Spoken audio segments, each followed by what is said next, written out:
Hi, I'm Taryn. And I'm Tumalay, and we're here from Roarockit Skateboard Company, and today we're going to show you how to fix a warped board.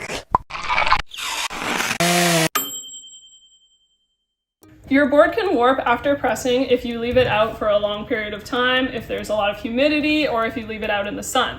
To prevent that, what you can do is you can leave it on the mold that you pressed it on before shaping and sanding. So this method was made by our founder, Ted Hunter, and it's going to be nice and simple. As you can see, we only have a few tools in front of us. So what you'll need today is your warped board. You're also going to need a block or a bar or something like that, a bunch of clamps, a heat gun, and a weight. Today we're using a bucket of water, but you can use anything that you've got at home.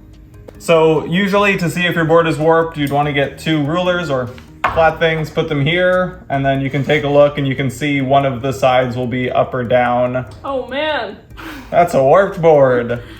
So for this one, it's extremely obvious. I'm just gonna flip it over and you can see how unsquare it is. So that is not good. You don't wanna ride that board, you'll be sad. We put our shaped board in the jaw horse and we figured out now that this corner is too high, so we're gonna clamp our bar onto the end of the board here with the excess hanging off in this direction.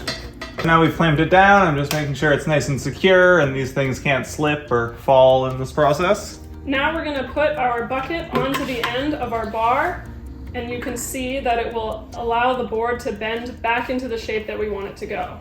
Now I'm gonna slowly heat it up. So with the heat gun, you wanna go on the highest setting you can, but you're gonna wanna go pretty quickly and kind of around the whole board. So we're gonna start here.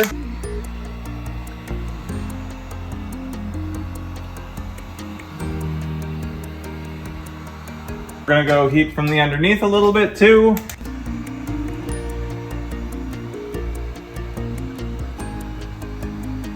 If you don't have a heat gun, you can also use a hair dryer on the highest setting. That should work too. So you're gonna allow it to cool completely before we take the clamps off so that the glue can fully re-harden and we don't just take the clamps off and then it goes back to how it was and then hardens. So we're gonna let this sit for a little bit and come back and see how it looks. Usually when we're doing this process, we will bend it a little bit farther than we actually want to go because as the glue hardens again, it will tend to spring back. All right, so we're just gonna check this right now. It feels like it's pretty cool.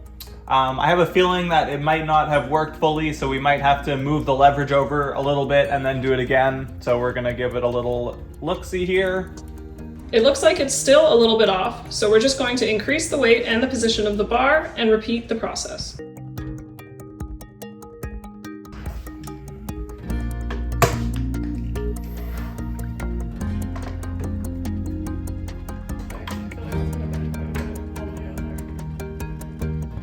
We've moved it over and put the weight on again. Now I'm gonna hit it with the hot some more.